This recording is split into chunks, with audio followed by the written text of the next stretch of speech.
42 million people watched a billionaire wrap his hands around his pregnant wife's throat. At a charity gala, surrounded by hundreds of guests, she was 8 months pregnant. Security cameras caught everything, but here's what nobody expected. She didn't run. She didn't hide. She picked up her phone, downloaded a recording app, and called him back. What she did next brought a billion-dollar empire to its knees. This is the story of a woman who was told, "I own you," and decided those would be the last words her husband ever said to her without consequences. Lesson and value. This story carries one powerful truth. The door was always unlocked. She was her own jailer. The moment she stopped asking for permission to save herself was the moment she became free. If you or someone you know is trapped in silence, remember, asking for help is not weakness. It is the bravest thing you will ever do. This is not just a story about abuse. It is about reclaiming your identity, your voice, and your power. It is proof that no amount of money can silence the truth forever, and that one person's courage can break a cycle that spans generations. If this story moved you, leave a comment and tell someone who needs to hear it. Hit like so this message reaches further. Share it, because you never know who is listening in silence, waiting for a sign that they are not alone. And if you want more stories like this, subscribe and stay with us. Great stories change lives. Let's change them together. The steady beep of a hospital monitor filled the quiet room. Tori's eyes fluttered open. Her vision was blurry at the edges. Everything felt wrong. The light was too bright. The air tasted metallic. Her throat burned like she had swallowed broken glass. "My baby." She whispered the words before she even knew where she was. "Is my baby okay?" A face appeared above her. Kind eyes, behind wire-rimmed glasses. Dr. Sarah Hoffman. Tori recognized her obstetrician through the fog clouding her mind. "Your daughter is stable, Tori." Dr. Hoffman placed a cold ultrasound wand on Tori's swollen belly. The screen beside the bed flickered to life, showing the outline of a tiny body curled inside her. "You, however, have sustained significant trauma." Tori's hand moved to her neck. She touched the skin gently and winced. The bruising felt raised and tender beneath her fingertips. She traced the pattern. She did it again, and again. She could not stop touching her throat, as if confirming that what had happened was real, that it had actually happened, that her husband had actually wrapped his hands around her neck and squeezed until the world went dark. The baby kicked. A strong, insistent movement against her ribs. Tori exhaled slowly. Her daughter was alive. They were both alive. "Mrs. Ashford, there are 2 detectives here who need to speak with you." Dr. Hoffman's voice was gentle but firm. Do you feel up to answering some questions?" Tori nodded. The motion sent pain shooting through her neck and down her spine. 2 people entered the room. A woman in her 50s with short gray hair and sharp eyes, a younger man with tired eyes and a notebook already open. The woman pulled a chair close to the bed while the man set up a recording device on the side table. "Mrs. Ashford, my name is Detective Martinez. This is Detective Brooks. We need to ask you about what happened at the Children's Cancer Gala last night." The older detective's voice was professional, but not unkind. "Can you tell us what you remember?" "Last night. The gala." Tori's mind tried to piece together the fragments. Marble floors, crystal chandeliers, music. Derek's face twisted with rage. His hands on her throat. "I don't." She paused, swallowing carefully around the pain. "It happened so fast. Take your time." Detective Martinez said. Tori closed her eyes. Everyone saw. The thought crashed over her like a wave. She had been strangled in front of hundreds of people, In a ballroom full of cameras and witnesses, there was no denying it, no explaining it away, no saying she fell down the stairs or walked into a door or that it was all just a misunderstanding. 17 witnesses have already given statements, Detective Brooks said quietly. The venue's security footage captured everything. Tori opened her eyes. Tears spilled down her cheeks without permission. The door burst open. A man in his early 60s rushed in, his salt and pepper hair disheveled, his shirt untucked. James Caldwell stopped dead when he saw his daughter in the hospital bed. His face went white, then red, then completely expressionless. That last expression was the one that frightened Tori the most, because she had never seen it on her father's face before. It was not anger, it was something colder than anger, something more final. Baby girl. The words came out broken. Tori had not heard that nickname in years. Not since before she married Derek. Not since she became Mrs. Ashford and left her old life behind. Daddy. Her voice cracked. He, in front of everyone. I cannot. James moved to the bed and took her hand carefully, avoiding the IV line. His grip was warm and solid, real. She held onto it like a lifeline. I am going to fix this, he said. The way he said it was not a promise. It was a statement of fact, like saying the sun would rise tomorrow. The detectives exchanged glances and quietly gathered their equipment. We will come back later, Detective Martinez said. Get some rest, Mrs. Ashford. After they left, the room fell silent except for the monitor's persistent beeping. James held his daughter's hand and stared at the bruises on her throat. His jaw worked back and forth, but no words came out. He did not need to say anything. Tori could see it in his eyes. Another person appeared in the doorway. Rebecca Morrison, Tori's best friend since college, stood holding a tablet computer.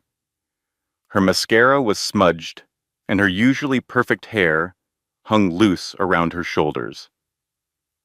Tori. Becca's voice trembled. I am so sorry. I did not want to show you this. But it is everywhere. She approached the bed reluctantly and held out the tablet. It was posted 4 hours ago. Twitter, TikTok, Instagram. Everyone is sharing it. Tori took the tablet with shaking hands. The video was already playing. Security footage from last night. Black and white, but crystal clear. The camera showed a hallway outside the ballroom. Tori appeared first in the frame, one hand on her pregnant belly, walking slowly in her evening gown. Then Derek followed, his tuxedo perfectly tailored, his face twisted with rage. Tori watched herself turn to face him on the screen. She could not hear the audio, but she remembered every word.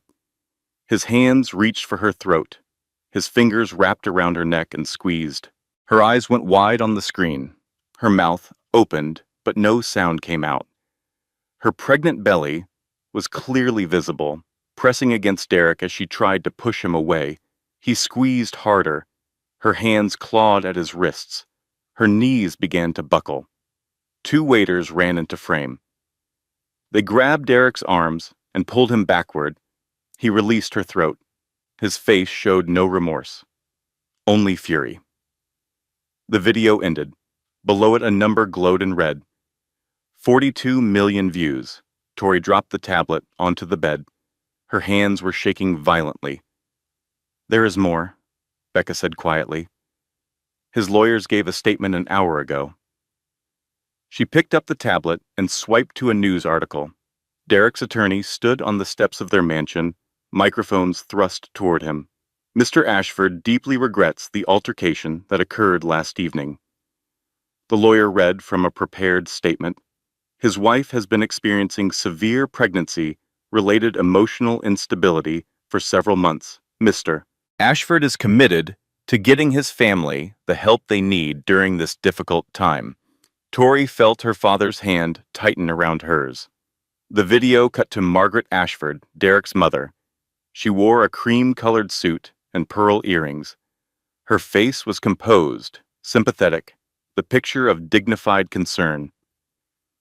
Tori has been very difficult throughout this pregnancy, Margaret said, dabbing at dry eyes with a tissue. We have all been worried about her mental state. Derek has been under tremendous pressure trying to care for her. They were already spinning the narrative, already making her the villain, the unstable wife, the emotional pregnant woman, the burden. Tori's phone, sitting on the bedside table, began to ring. Private number. She stared at it. 4 rings. 5. James reached for it, but Tori picked it up first. She pressed answer and held it to her ear. Come home, Victoria.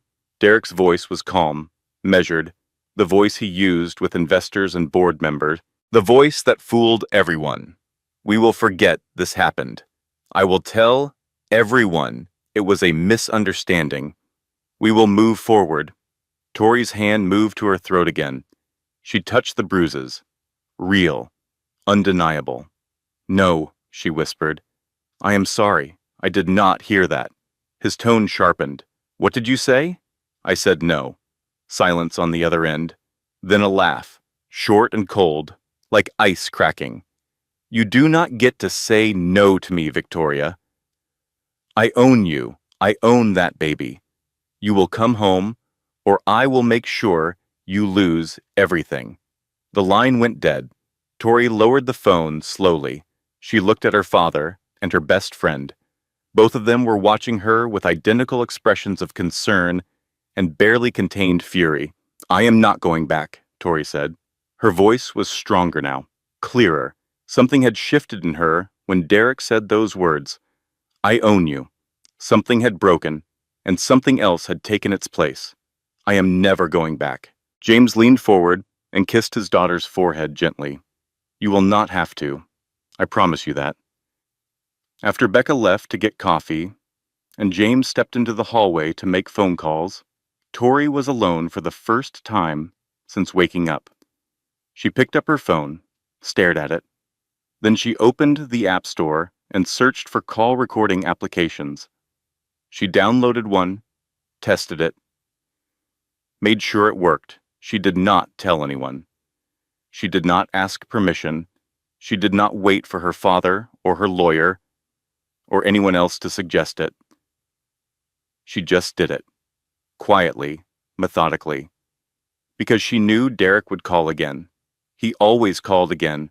He always needed the last word, always needed to remind her who was in control. Next time, she would be ready. Next time, his own words would become the weapon she used against him. Tori set the phone down on the bedside table. She placed both hands on her belly and felt her daughter kick. We are going to be okay, she whispered. I do not know how yet, but we are going to be okay. The monitor beeped. The rain that had been threatening all morning finally began to fall, tapping gently against the hospital window. And somewhere across the city, in a penthouse apartment that cost more than most people would earn in 10 lifetimes, Derek Ashford was pouring himself a glass of whiskey and calling his lawyers, confident that his wife would come crawling back. He had no idea what was coming. 6 hours before the ambulance, 6 hours before the security footage, 6 hours before 42 million people watched her husband try to kill her, Tori stood in front of her walk-in closet, trying to decide what to wear. The Children's Cancer Gala was one of the biggest charity events of the year. She had been planning to attend for months, back when she still cared about these things, back when she still felt like herself. Are you ready yet? Derek's voice came from the bedroom. We are going to be late. Tori pulled out a navy blue maternity gown. It had long sleeves and a modest neckline. Safe, appropriate. Comfortable enough for a woman who was 8 months pregnant and whose back ached constantly and whose ankles were swollen and who had not slept through the night in weeks. Derek appeared in the closet doorway. His tuxedo was already on, perfectly fitted by a tailor who charged more for a single suit than most families spent on rent in a year. He looked at the dress in her hands, and his jaw tightened. "That dress makes you look enormous," he said. "Change. I am 8 months pregnant, Derek. I am enormous." His eyes narrowed. The temperature in the room dropped. "Don't be difficult. Pick something else." Tori hung the navy dress back up. Her hands were already shaking. She knew this mood. The tightness around his eyes, the clipped words, the way his jaw locked. Warning signs she had learned to read over 3 years of marriage. A language of danger that only she could translate. She pulled out a black dress, too formal, a burgundy one, too bright, a gray one, too dull. Jesus Christ, Victoria. Derek stepped into the closet. His cologne was sharp, expensive, overwhelming. "It is not that complicated." "Just pick a dress." Tori flinched at his voice. She reached for a champagne-colored gown and held it up. It was elegant, understated, the kind of dress that would photograph well without drawing too much attention. Derek looked at it for a long moment, then nodded once. "That is better? Hurry up." He left the closet. Tori changed into the champagne dress with shaking hands. It took her 3 tries to zip it up over her pregnant belly. When she looked in the mirror, she barely recognized the woman staring back. Hollow eyes, tight smile, a stranger wearing her face. She used to be someone. She used to be Victoria Caldwell. She used to run a nonprofit that helped underprivileged kids access education. She used to run marathons.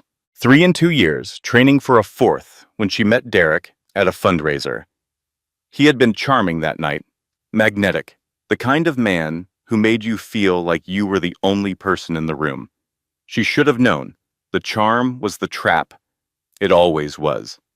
The drive to the gala was silent. Derek's driver navigated through evening traffic while Derek checked his phone. Tori watched the city lights blur past the tinted window. She touched her belly and felt her daughter kick. Strong, insistent, alive. "I am sorry," she thought. "I am so sorry I chose him." The car pulled up to the hotel entrance. Photographers lined the red carpet 3 deep. Camera flashes exploded like lightning as the door opened. Derek's hand found Tori's elbow as they stepped out. To anyone watching, it looked protective, gentle. The devoted husband helping his pregnant wife. Only Tori felt his fingers digging into her flesh, hard enough to leave marks beneath the fabric. "Smile," he whispered through his teeth. "Look happy." Tori smiled. The cameras loved it. Mrs. Derek Ashford, pregnant and glowing. The perfect billionaire's wife.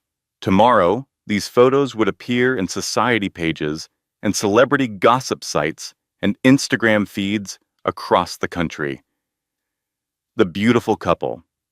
The fairy tale life. Nobody ever photographed what happened behind closed doors. Inside the ballroom, crystal chandeliers cast warm light over hundreds of guests, women in designer gowns that cost more than most cars, men in custom tuxedos drinking champagne that cost more per glass than a week's groceries for a normal family. Everyone who was anyone in the city had shown up for this event. Margaret Ashford appeared from the crowd. Derek's mother wore white silk and diamonds. Her hair was perfectly styled, her posture rigid, her smile as practiced as a politician's. She air-kissed Tori's cheeks without actually touching her skin. "Darling, you are." Margaret paused, looking Tori up and down with an expression that cataloged every flaw, glowing. The word hung between them like a blade. What Margaret meant was something entirely different. "You are fat. You are embarrassing. You are not good enough for my son. You are not good enough for this family." "Thank you, Margaret," Tori said quietly. She had learned long ago that any other response would be used against her. Derek's hand was still on her elbow, steering her through the crowd. Controlling where she went, who she talked to, how long she stayed in any conversation.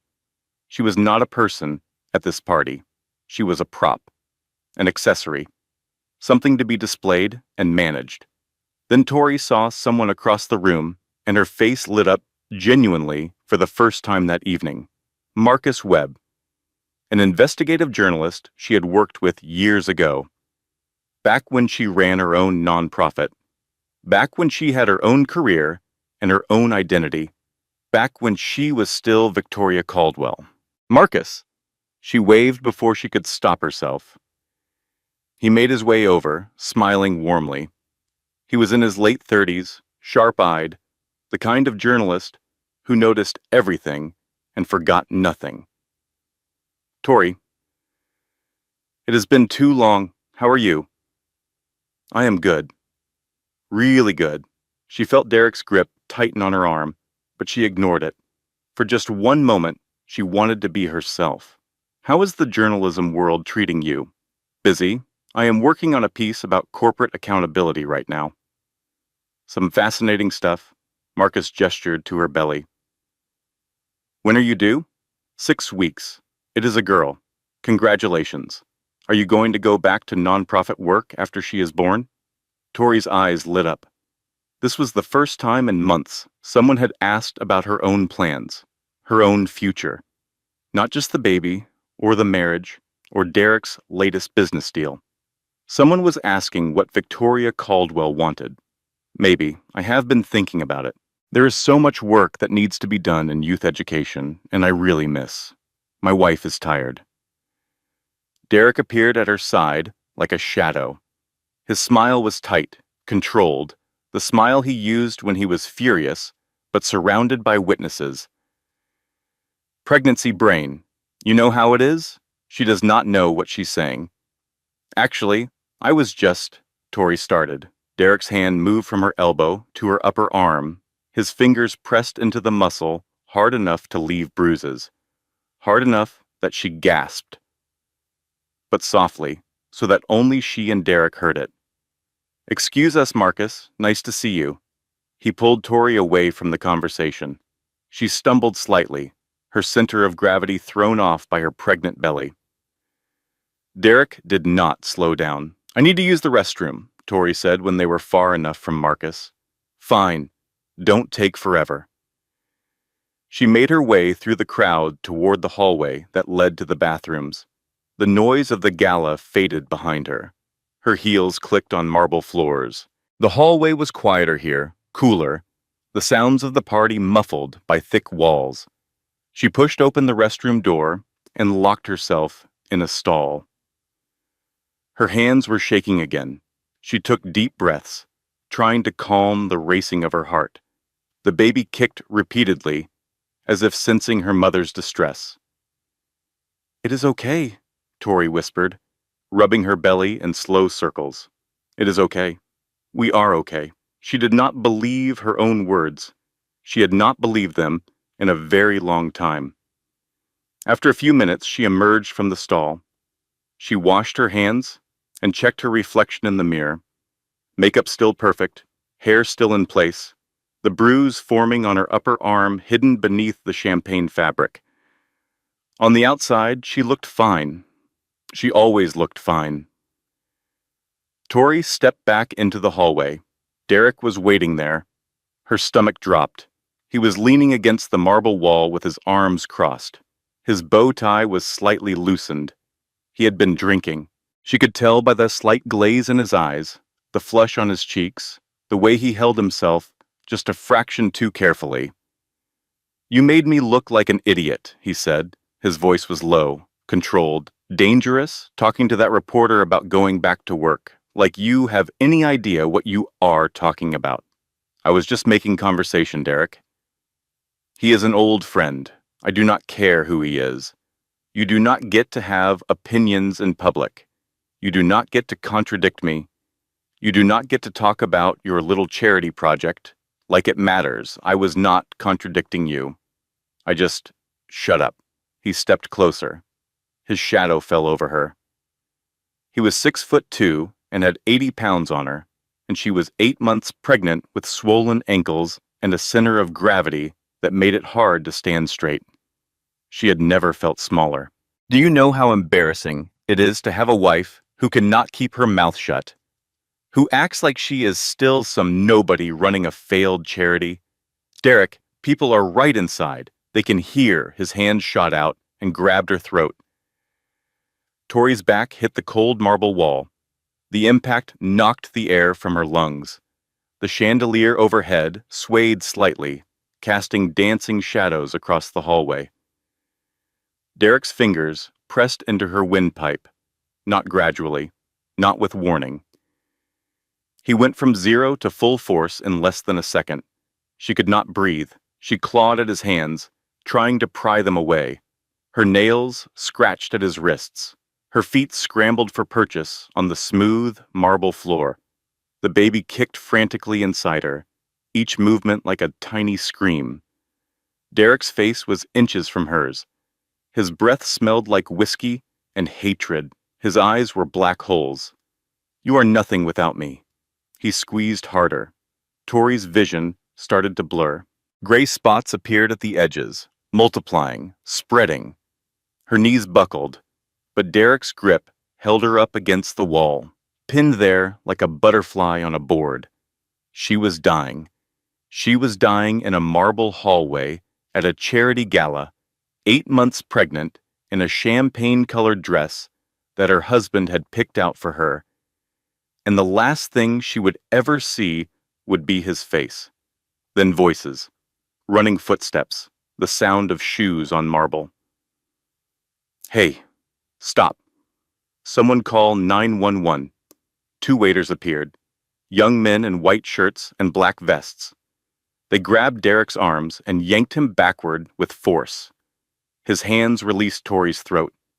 She crumpled to the floor, gasping, choking. The air rushed back into her lungs like fire.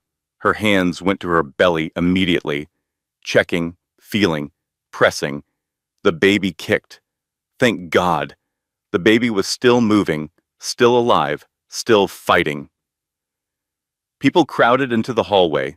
Someone was calling for an ambulance, and someone else was taking photos with their phone. Derek was being held back by 3 men now, all of them struggling to control him. His face was red. His eyes were wild. He was not sorry. He was not ashamed. He was furious that he had been interrupted. Tori looked up through tears. She saw Margaret Ashford standing at the edge of the growing crowd. Derek's mother had her phone out, held up, at chest level. She was recording. Not calling for help, not rushing to her daughter-in-law's side, not trying to stop her son. She was recording the aftermath, filming Tori on the floor, filming Derek, being restrained. Their eyes met for just a moment. Margaret's expression was blank, empty. The face of a woman who had seen violence before and had learned to simply watch it happen. Margaret lowered her phone slowly and put it in her purse. Then everything went dark. Tori woke in the hospital bed again. Morning light filtered through the window, painting the room in pale gold. The monitor beeped its steady rhythm. Her throat ached with a deep, bruised pain that pulsed with every heartbeat. Her baby was still moving, still alive. Someone was sitting in the chair beside her bed. Her father. He was awake, staring at his hands. He looked like he had not slept at all. His shirt was wrinkled, his hair uncombed, sound, dark circles under his eyes. He looked 10 years older than he had yesterday. "Dad," Tori whispered. James looked up. His eyes were red-rimmed. "How are you feeling?" "Like I got hit by a truck." She tried to smile, but even that small movement hurt. "How long have you been here? All night. I was not going to leave you alone." Tori reached for the cup of water on the bedside table. James handed it to her carefully, steadying it in her shaking hands. She sipped slowly, the cool liquid soothing her damaged throat. "The police want another statement," James said. "But I told them it could wait. You need rest." Tori set down the water cup. She had spent all night drifting in and out of consciousness, and during those waking hours in the dark, she had been preparing for this conversation, rehearsing it, knowing it had to happen. "Dad, I need to tell you something, okay?" This was not the first time. James went very still. His hands, which had been resting on his knees, curled into fists. His breathing changed. Everything about him became rigid, coiled, like a spring, compressed to its limit. What do you mean? Tori set down the water cup. Her hands were steady now, strangely steady. She had lived with this secret for 3 years, and the act of finally releasing it brought a calm she had not expected. I need you to listen. All of it. From the beginning. James's voice was barely audible. I am listening. 6 months after we got married, Tori began. The words came slowly at first, then faster, like water through a breaking dam. I asked him to come to my nonprofit's fundraiser. It was our annual gala. I had been planning it for months. I was so excited. I asked Derek to come, and he said he was too busy with work. I said it was important to me. She paused. The monitor beeped. He threw his phone at the wall. It shattered. Glass everywhere. Tori closed her eyes. He looked at the glass on the floor. Then he looked at me and said, "Look what you made me do." "What did you do?" James asked. His voice was carefully controlled, a man holding himself together by sheer willpower. I cleaned up the glass. I apologized. I told myself he was under a lot of pressure at work, that it was just a bad day, that everyone has bad days. When was the next time? Tori kept her eyes closed. The memories were easier to tell without seeing her father's face. 3 months later. I wanted to visit you for Christmas, Derek said. We had to spend it with his mother. I said maybe we could split the holidays, do Christmas Eve with Margaret and Christmas Day with you. She paused again. He punched a hole in the wall next to my head, 6 inches to the left, and he would have hit me. The monitor beeped. Rain began to fall outside, tapping gently against the window. Year 2, the objects he threw started getting closer to me. A glass that shattered near my feet. A plate that hit the counter right next to where I was standing. He never hit me with them, not directly, but they got closer every time, and it was always the same line. "Look what you made me do." "Did you tell anyone?" James asked. I told Becca once. She said I should leave. I got defensive. I said she did not understand, that every marriage has rough patches, that Derek was under so much pressure running his company that I just needed to be more patient with him. Tori opened her eyes and looked at her father. I did not talk to Becca for 3 months after that conversation. Derek was so happy when we stopped speaking. He said Becca was a bad influence, that she was jealous of our lifestyle, that she was trying to break up our marriage. James stood up abruptly. He walked to the window and stared out at the rain. His hands were clenched into fists at his sides. His shoulders trembled. "What happened in year 3?" he asked without turning around. He twisted my wrist during an argument. He grabbed it and bent it backward until I heard something pop. He said it was an accident, said he did not realize how hard he was gripping. I had to wear a brace for 2 weeks. I told everyone I slipped on the stairs, told Dr. Hoffman the same thing. Tori touched her belly. "That was when I found out I was pregnant." "And you thought a baby would make things better," James said softly. "I thought maybe it would calm him down, give him something to focus on besides work and me and everything I was doing wrong." She laughed bitterly. "I was not stupid, Dad. I knew I was being stupid. Does that make sense?" "Yes," James said quietly. "It makes perfect sense." Tori continued, and now the words came in a flood. I made excuses for everything, every thrown object, every hole in the wall, every time his hand got too rough or his words cut too deep. I had a reason for all of it. Work stress, family pressure, my fault for not being good enough, thin enough, quiet enough. The pregnancy made it worse. He hated that I was getting bigger, hated that I was tired all the time, hated that I could not drink at his business dinners or wear the clothes he wanted me to wear. He said I was letting myself go. Said I was embarrassing him. Did he ever hit you? Before last night? Not with a closed fist, but he grabbed me, pushed me, squeezed my arms hard enough to leave bruises I had to cover with long sleeves and makeup. Tori's voice dropped to a whisper. Last month, he shoved me into the kitchen counter. I hit so hard that I could not breathe for a minute. I told Dr. Hoffman I tripped over the cat. We do not even have a cat. James turned from the window. Tears were running down his face, but his expression was not sad. It was something else entirely. Something cold and hard and absolute. I should have seen it, he said. I should have known. I did not want you to know. Derek isolated me really well. Every time I tried to make plans with you, he would schedule something else. A business trip. A dinner party. His mother visiting. There was always a reason why I could not see you. When was the last time we had lunch? Just the two of us? Tori thought about it. The silence stretched between them, filled only by the rain and the monitor, before the wedding. 3 years ago. James closed his eyes. 3 years.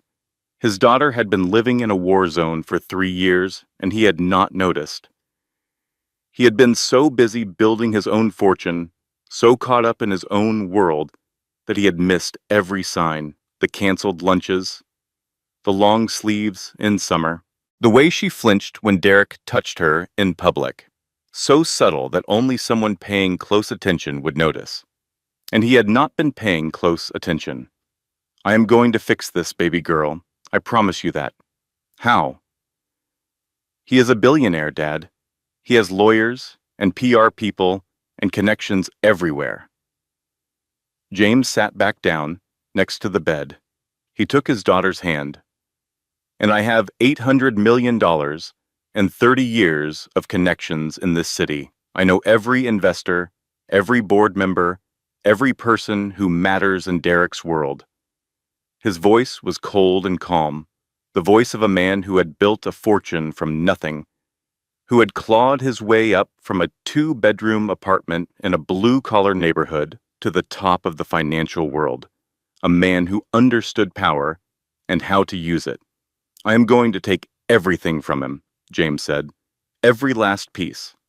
Within 2 hours of Tori's confession, James Caldwell's guest house had transformed into a war room.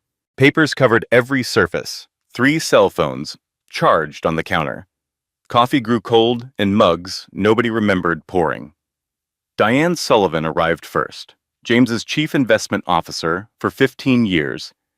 She was the kind of woman who could calculate compound interest in her sleep and read a balance sheet the way most people read a novel. She carried a leather portfolio and the expression of someone who had already done 3 hours of research before breakfast. I pulled Derek Ashford's financials, Diane said, setting the portfolio on the table and pulling out a tablet. Everything publicly available, and a few things that are not. How did you get the private information? James asked. I have my sources. Diane's smile was sharp enough to cut glass. Derek's net worth is approximately $2.3 billion. Most of it is tied up in his tech company, Ashford Innovations. He has a diversified portfolio of real estate, stocks, and offshore holdings. She swiped through several screens of data. The interesting part is that his company went public 3 years ago. That means he is beholden to shareholders and a board of directors. If his stock price drops significantly, he loses control of his own company. What would cause the stock to drop? Tori asked from the couch. She had insisted on being part of the planning, despite her father's protests that she should rest. Scandal. Loss of investor confidence. Criminal charges. Any combination of those things. Diane looked at James. Here's the other thing. I have contacts inside Ashford Innovations. There is a man named Gregory Whitman, Derek's business manager, for 10 years. My people tell me he has been wanting out for months. He knows everything, James. Where the money goes, where it comes from, which accounts are hidden, but he is terrified. Derek's people have been watching him. Set up a meeting. James said. Off the record. Somewhere safe. He is not going to come willingly. Derek has people following his family. His oldest daughter was followed to school last week. Then we offer him bafush protection, security detail for his family. Whatever it takes. Marcus Webb arrived next. The journalist had been up all night, dark circles under his eyes, laptop bag over his shoulder. He sat down at the table without preamble. I have been working on a story about Derek for 6 months, Marcus said. Corporate fraud, embezzlement, questionable business practices. I had pieces of the puzzle, but never enough to publish. Until now. He opened his laptop. I tracked down 6 women who dated Derek before Tori. 4 refused to speak. 1 left the country, but there is one, Jennifer Torres. She signed a non-disclosure agreement 5 years ago. He broke her wrist, paid her $500,000 to disappear. She is living under a different name in a small town 2 states away. Can you find her? Tori asked. I already know where she is. Convincing her to talk is the challenge. She is scared. She has built a new life. She does not want to go back to being Derek Ashford's victim. Tell her that if she does not talk, there will be more victims, Tori said quietly. Tell her to look at the video. Tell her to look at my belly and his hands on my throat, and then ask her if she can live with saying nothing. Marcus met her eyes. I will. The last piece of the team arrived that afternoon. Catherine Mills, divorce attorney, 55 years old, known in legal circles as the executioner. She had a reputation for destroying abusive husbands in court, and she had the track record to prove it. 12 consecutive custody victories in domestic violence cases. 0 losses. Catherine sat down, reviewed the evidence assembled so far, and immediately laid out the ticking clock that would define everything that followed. Listen to me carefully, she said. All of you, Tori is due in 4 weeks. We need to file for emergency custody before that baby is born. Once the child arrives, Derek can file for immediate access. If he files first, a judge could grant him temporary custody while the case is decided.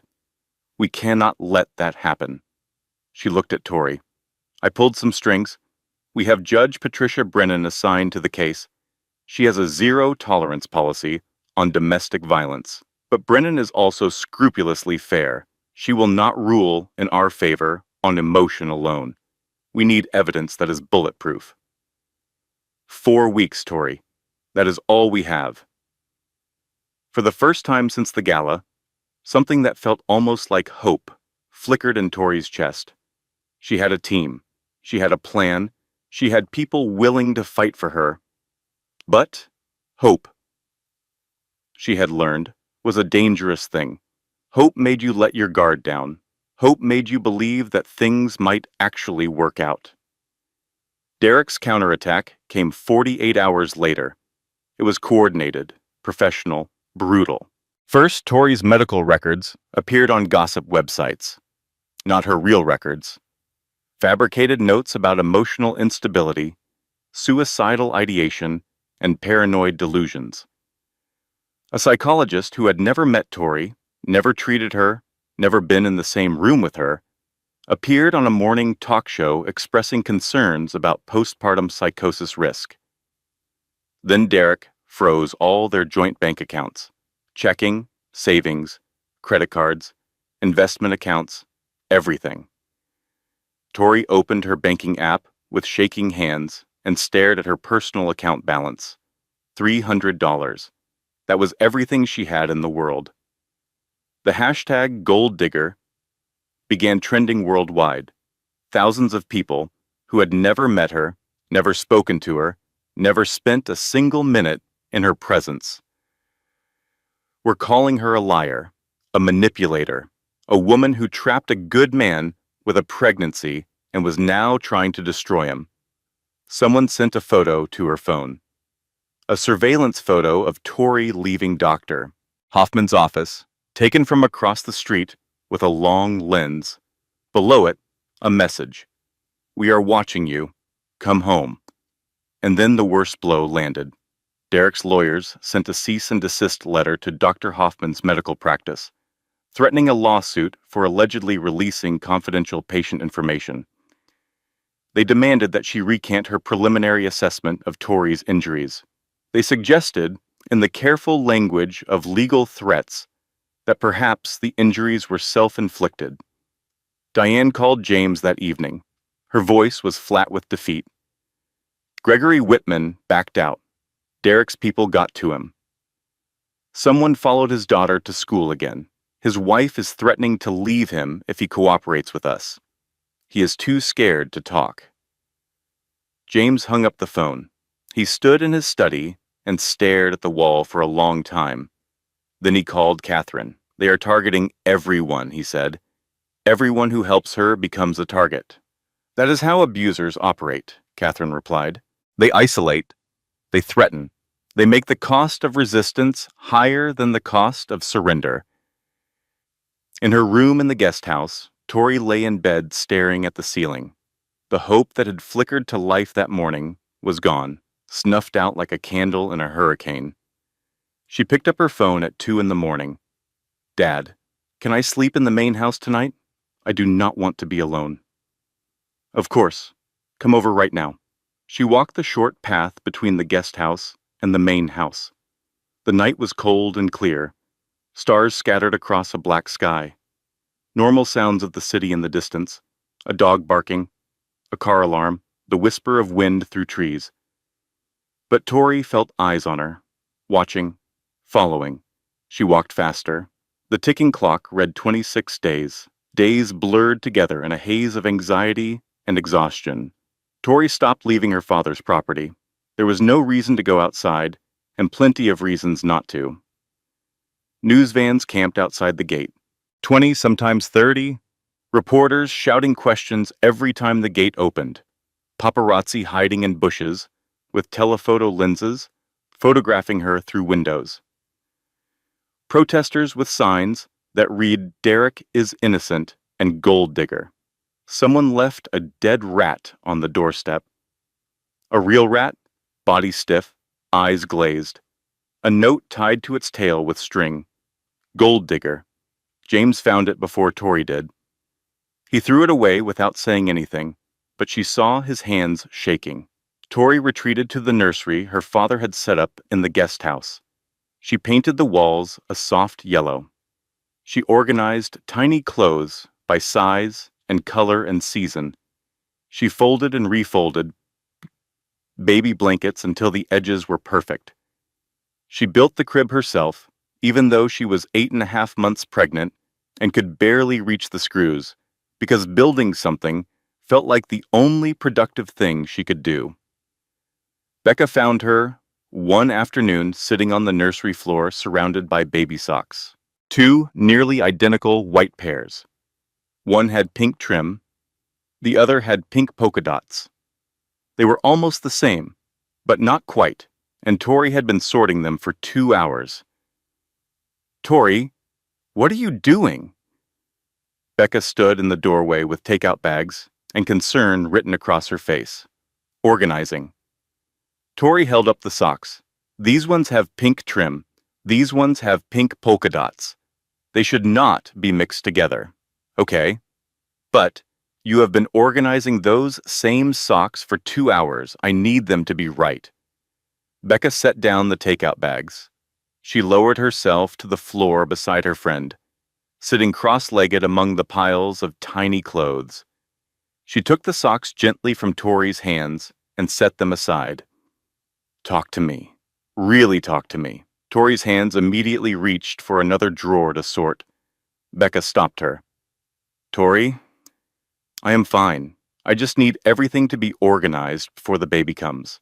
I need to have control over something." Her voice cracked. "Because I cannot control anything else." And then it all came pouring out. The news is saying I am crazy.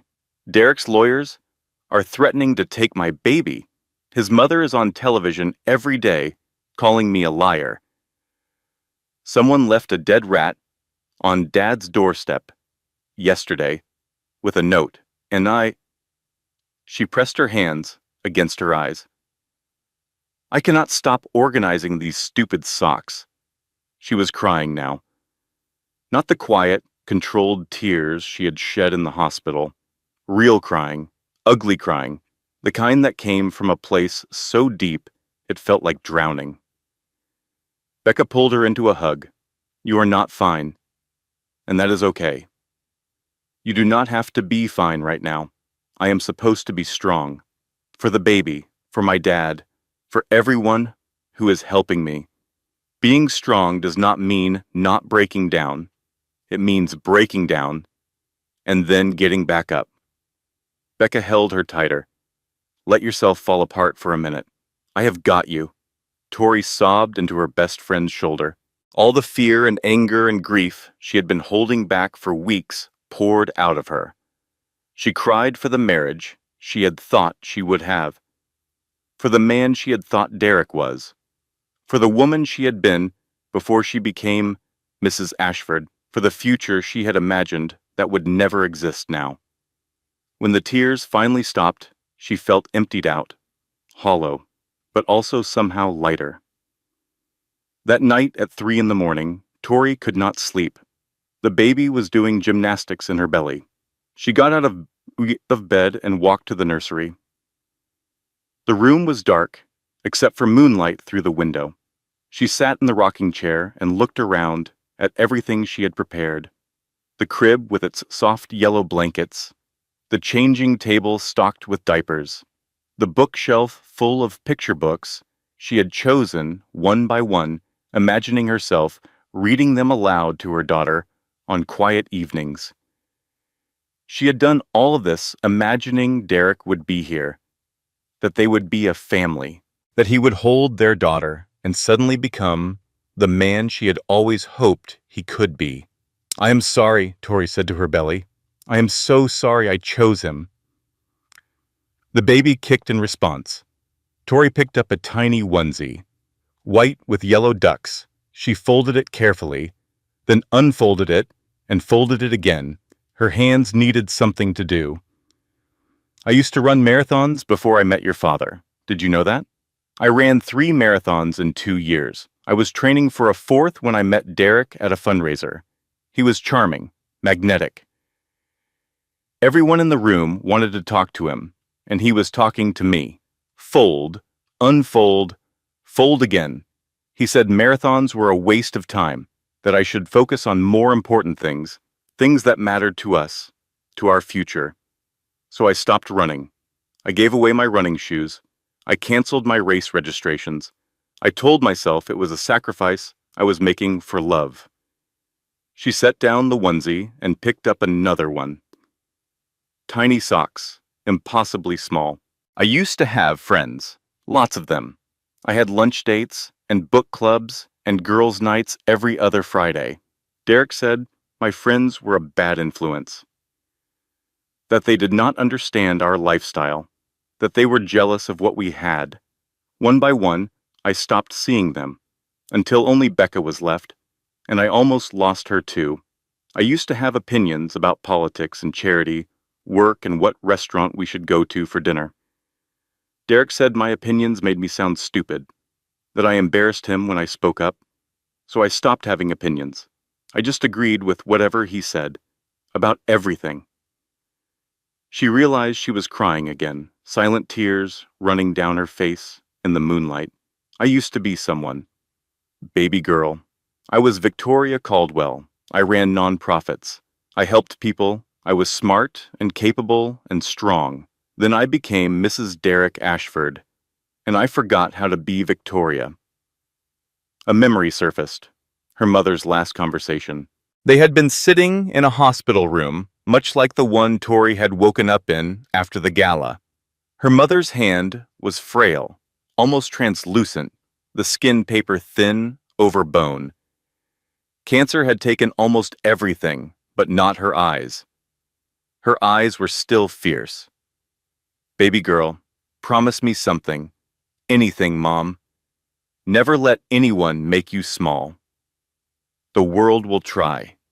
Men will try. Even other women will try. They will want you to shrink yourself down to make them comfortable. Do not do it. Take up space. Use your voice. Be big and loud and unapologetically yourself. I promise, Mom. But she had broken that promise. She had let Derek make her small. She had shrunk herself down until there was almost nothing left. Tori stood up from the rocking chair.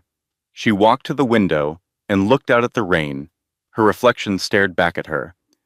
Tired eyes, bruises fading on her throat, a pregnant belly that seemed impossibly large, but she was still here, still standing, still breathing. I broke my promise, she said to her mother's memory, but I can fix it. I can be big again, for both of us. The ticking clock read 22 days, and somewhere in the back of her mind, an idea was forming, something nobody had suggested, something nobody would expect, something she would do entirely on her own. Tori could not sleep. She lay in bed at 4 in the morning, scrolling through her phone while the baby shifted and kicked. She was thinking about something Diane had mentioned in passing during their first meeting.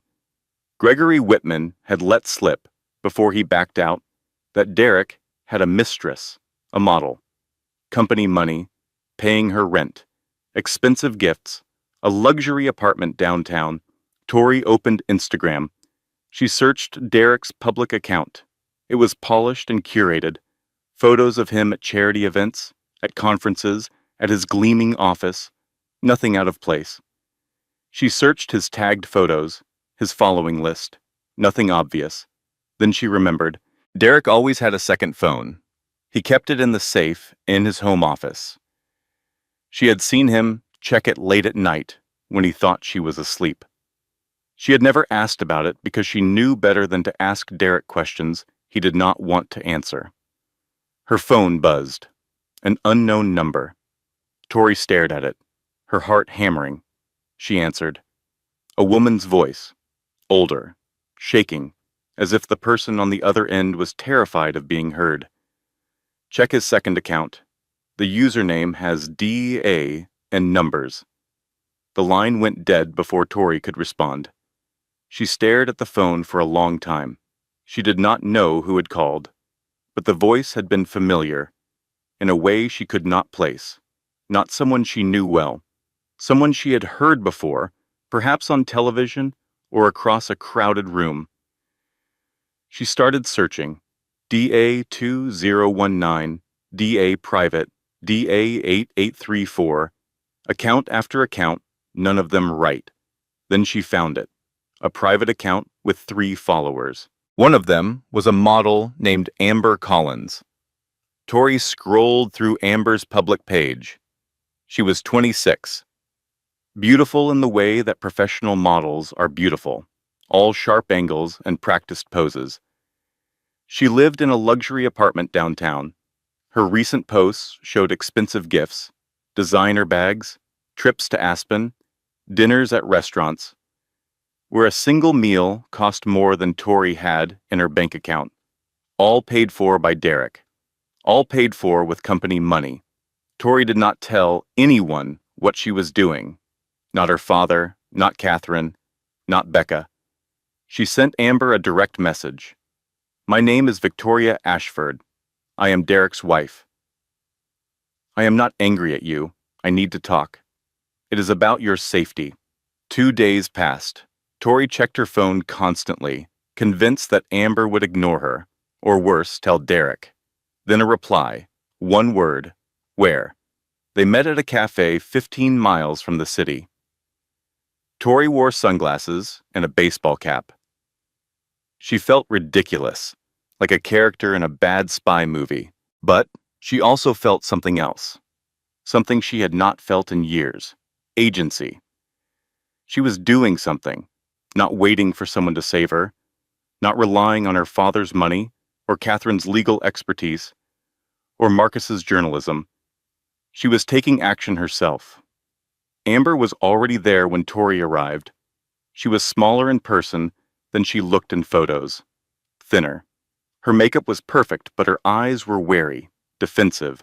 The eyes of a woman who expected an attack. "You are just a jealous wife trying to ruin his life," Amber said before Tori even sat down. Tori said nothing. She sat down. She pulled out her phone. She opened the Gala video, and she set it on the table between them.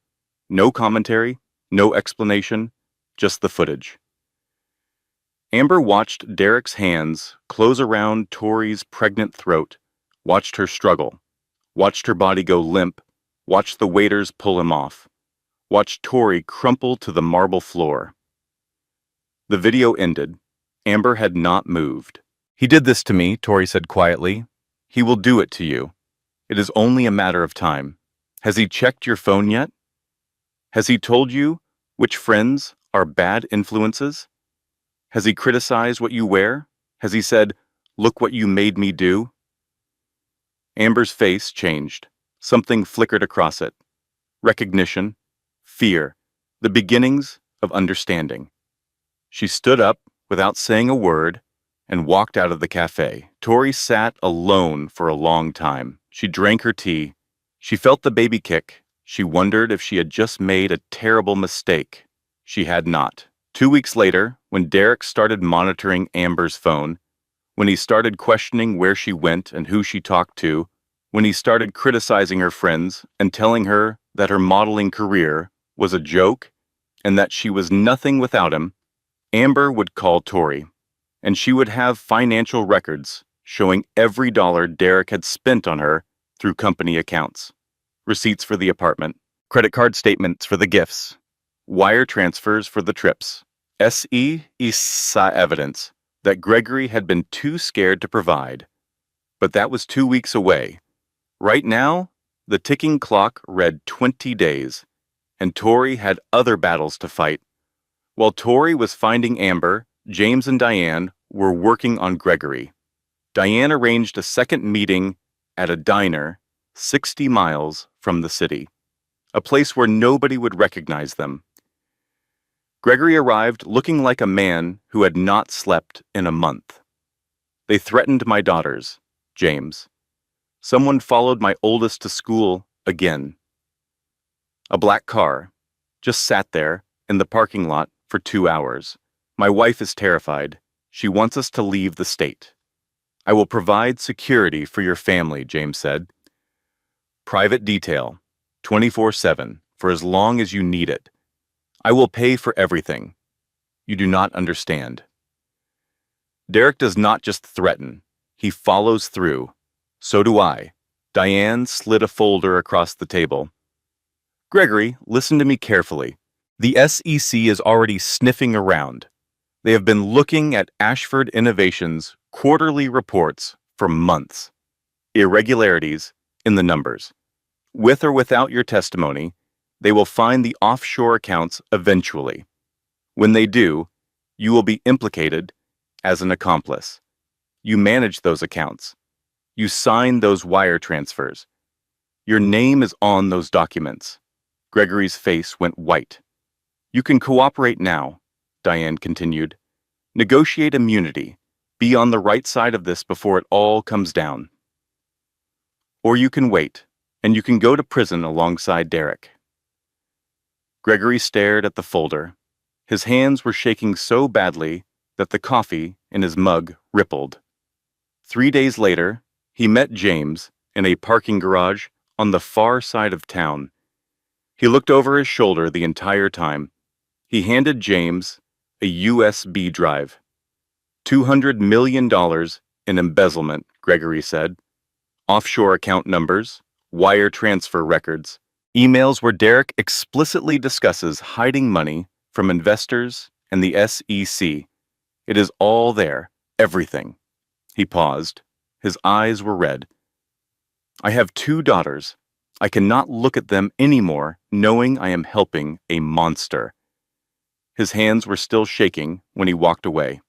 The ticking clock read 18 days. Catherine Mills filed a subpoena for Tori's complete medical records from Dr. Hoffman. It was a standard legal procedure, a court order requiring the doctor to provide the files. At the same time, Derek's lawyers served Dr. Hoffman with a cease and desist letter, threatening to destroy her career if she complied with the subpoena. Dr. Hoffman consulted her own attorney. The answer was clear. A court subpoena had legal authority over a private cease and desist letter. She was legally obligated to comply, but compliance would come at a cost. Derek's lawyers would file complaints with the medical board. They would drag her through hearings. They would cost her hundreds of thousands of dollars in legal fees. They would try to take her license. Dr. Hoffman sat alone in her office that evening. She looked at the file on her desk. 3 years of documented injuries, photos she had taken with Tori's permission, clinical notes describing bruises that did not match the explanations, the number of times Tori had flinched when she touched her arm, the way Tori's pulse raced during examinations, not from medical anxiety, but from the constant state of hypervigilance that came from living with violence. She picked up her pen. She signed the release form. Her hand trembled, just slightly, but she signed it. The next day, Tori's complete medical file was submitted to the court. The real one. Every photo, every note, every documented injury across 3 years, and the cervical bruising from the strangulation that would later nearly kill her during delivery. The ticking clock read 15 days. Marcus Webb spent a week tracking down Jennifer Torres. He found her in a small town, 2 states away, living under a different name. She worked as a second-grade teacher. She had a small house with a garden and a golden retriever. She had built a quiet, normal life from the wreckage of what Derek Ashford had done to her. The first time Marcus knocked on her door, she opened it 2 inches and left the chain on. I signed an NDA. I cannot talk about it. $500,000. That is what your silence cost. Meanwhile, he is still hurting women. He strangled his pregnant wife on camera. I know. I saw the video. Jennifer's voice was flat, exhausted. The voice of a woman who had spent 5 years trying to forget. Then help me stop him. I will lose the money. He will sue me. He will send people after me. You do not know what he is like. Marcus left. He drove 2 hours back to the city. He lay awake all night thinking about Jennifer's face through the cracked door. The fear in her eyes, the way she held herself, shoulders hunched, arms crossed, making herself small. He went back a week later. This time he brought printed photos from the Gala footage. 8x10 glossy prints, Tori's pregnant belly, Derek's hands on her throat.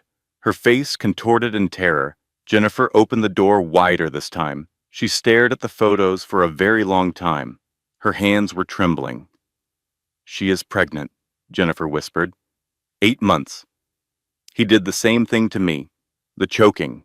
I thought I was going to die that night. I really thought it was over. He broke my wrist when I tried to fight back, snapped it like a twig. Then he drove me to the hospital and told them I fell off a horse. Who falls off a horse in Manhattan? Jennifer sat down slowly on her front steps. The golden retriever came and pressed against her legs. I will break the NDA. I do not care about the money, but I want you to print my real name. I am done hiding from him. The ticking clock read 12 days. Back in the city, Derek's lawyers filed for prenatal custody. They were claiming Tori was an unfit mother before her baby was even born. 3 psychiatrists who had never met Tori submitted evaluations diagnosing her with borderline personality disorder and postpartum psychosis risk. The evaluations were fiction, written by doctors Derek had paid, based on fabricated information Derek had provided. Simultaneously, Derek held a press conference announcing a massive charitable donation to children's cancer research. The cameras captured him standing at a podium with tears in his eyes, looking humble and generous and deeply misunderstood. In light of recent personal difficulties, I want to refocus on what truly matters. Helping children in need. My wife and I have had our struggles, but I want to move forward with grace and compassion. He said, my wife, as if they were still together, as if he had not tried to kill her. The public narrative shifted. Comments flooded social media. Maybe she is unstable. He seems so genuine. She probably provoked him. Every marriage has two sides. Catherine called an emergency meeting. He is not just fighting the custody case, he is rewriting reality. And it is working. We need to file our petition tonight. And Marcus, that article needs to drop now, before he controls the narrative completely. But here was the despair that kept Tori awake at night. To win, she would eventually have to testify. She would have to sit in a courtroom and describe every detail of 3 years of abuse, while Derek sat 10 feet away. The man who strangled her would be watching her tell the world how he strangled her. Tori vomited in the bathroom. Becca held her hair back. I cannot do this, Tori said, her face pressed against the cool tile of the bathroom floor. You can. You have survived worse than a courtroom. Have I?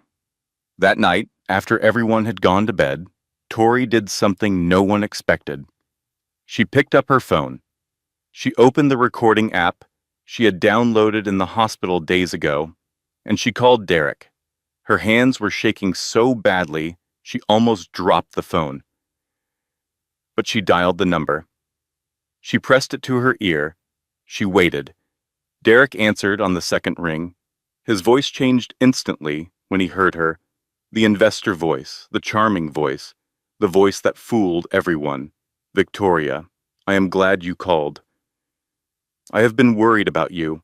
I have been thinking about what you said, about coming home. That is all I want. For our family to be together. You and me and our little girl, the way it was supposed to be. Tori kept her voice steady. Every word was calculated. She had rehearsed this conversation in her mind 100 times. She knew exactly which buttons to push. She knew Derek better than anyone, and she knew that his greatest weakness was his inability to resist gloating. But I need to know something first. If I come back, what happens to the people helping me? My dad? My lawyer? Derek's mask slipped, just for a moment. But a moment was all she needed. Your father is going to regret what he started. I will bury him. Catherine Mills will never practice law again. I have people pulling her financials right now, looking for anything we can use. And that reporter, Marcus Webb, I have already got people looking into his background. Everyone who crossed me is going to pay. What about Gregory? He quit. Gregory is a dead man walking. He thinks he can hide? I know where his daughters go to school. Lincoln Elementary, 3rd grade and 5th grade. I know their names. I know what time they get picked up. Tori's hands were shaking so violently she thought she might drop the phone, but her voice stayed even, perfectly controlled, the performance of her life. Okay. I understand. I just needed to know. So you will come home? I will think about it. She hung up. She saved the recording. She sat in the dark for 5 minutes, breathing. Then she forwarded the file to Catherine with a single message. He threatened Gregory's children by name. He threatened Dad. He threatened you. He threatened Marcus. All on recording. Catherine called her back within 60 seconds. Where did you get this? I called him. I recorded it. Silence on the other end. Tori, Catherine said slowly, this is witness intimidation. Threatening minors. Criminal behavior documented in his own voice. This is going to play in a courtroom, and he will not be able to explain it away. Good, Tori said. She had done this herself. No one had told her to. No one had planned it. She had weaponized the one thing Derek never expected. Her willingness to hear his threats one more time. Her willingness to walk back into the fire and come out carrying the evidence that would burn him. The ticking clock read 10 days. At 9 o'clock on a Tuesday evening, Marcus Webb's article went live on the website of one of the country's largest national newspapers. The headline read, The Real Derek Ashford. A pattern of violence, abuse, and financial crime. It was the product of 6 months of investigation, compressed into 12,000 devastating words. 4 ex-girlfriends on record, all describing identical patterns. The charm that drew you in, the isolation that cut you off, the control that defined every hour of every day, the violence that escalated until you could not recognize your own life. Jennifer Torres was quoted extensively. She described the night Derek broke her wrist in graphic detail, the sound it made, the way he stood over her while she screamed, the drive to the hospital where he held her hand tenderly and told the doctors she had fallen off a horse. The $500,000 check he wrote the next morning, still in his pajamas, as casually as if he were paying a parking ticket. The NDA his lawyers presented before the painkillers wore off. I signed it because I was terrified, Jennifer said. I signed it because he told me he would destroy my life if I did not, and then I spent 5 years pretending none of it happened. But it happened, and I know it happened to others after me. That is what I cannot live with. 3 former employees described workplace violence.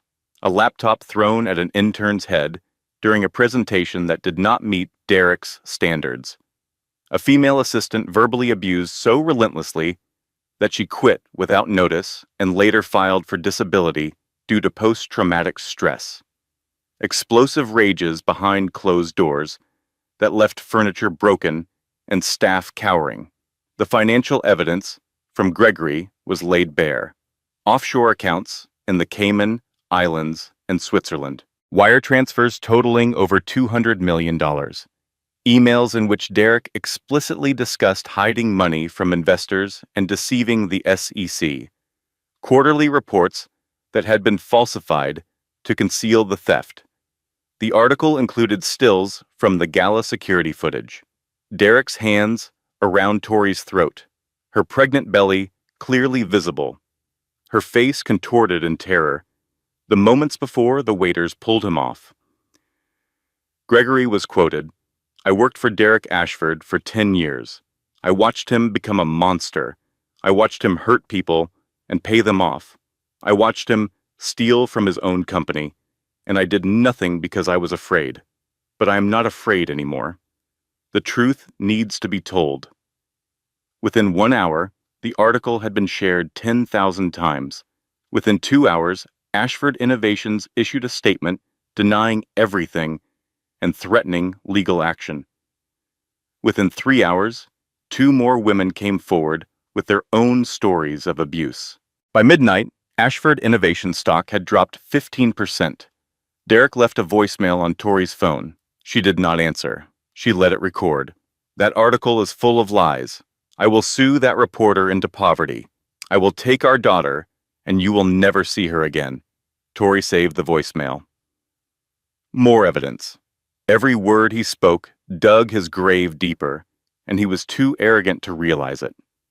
The custody hearing began 8 days before Tori's due date. 3 days in Judge Brennan's courtroom. Day 1. Catherine presented the evidence. Medical records from Dr. Hoffman, 3 years of documented injuries, clinical photographs showing bruises on arms, ribs, wrists, notes describing a patient who flinched at unexpected touch, documentation of cervical bruising from the strangulation at the Gala, witness statements from 17 people who had been at the Gala, all of them describing the assault in graphic detail. Several mentioned that Derek had been drinking heavily throughout the evening. 2 said they had heard him making threatening comments about Tori earlier in the night. The security footage, played on the courtroom's large screen. No sound, just the silent, undeniable images. Derek following Tori, his hands on her throat, her body going limp, the waiters pulling him off, Tori collapsing to the floor. Gregory Whitman's financial testimony, bank statements, wire transfers, email chains, $200 million that could not be accounted for through legitimate business operations. Jennifer Torres, on the witness stand, her voice steady despite her trembling hands. The broken wrist, the NDA. The payoff. The 5 years of silence and shame, 3 former employees describing explosive rages and workplace violence. And then Catherine played Tori's recording, Derek's own voice filling the courtroom, threatening her father, threatening her lawyer, threatening Marcus Webb, threatening Gregory's children by name. The courtroom went completely silent. Even Derek's lawyers stopped writing. Day 2. Derek's defense. 3 psychiatrists who had never met Tori were dismissed by Judge Brennan within minutes. Unless you have personally evaluated Mrs. Ashford, I am not interested in your speculation about her mental health. Margaret Ashford took the stand. She wore a simple black dress and pearls, the picture of dignified motherhood. She described Tori as difficult, controlling, manipulative. Then Catherine played Margaret's own video from the gala. The footage Margaret had shot on her phone while her son strangled his pregnant wife. The camera shaking slightly. The hallway. Derek's hands. Tori's body.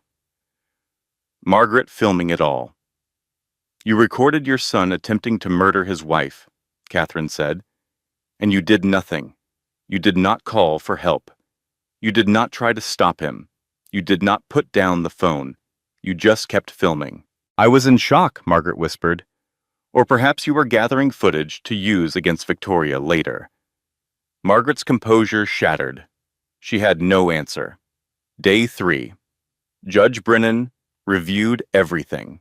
Then she delivered her ruling.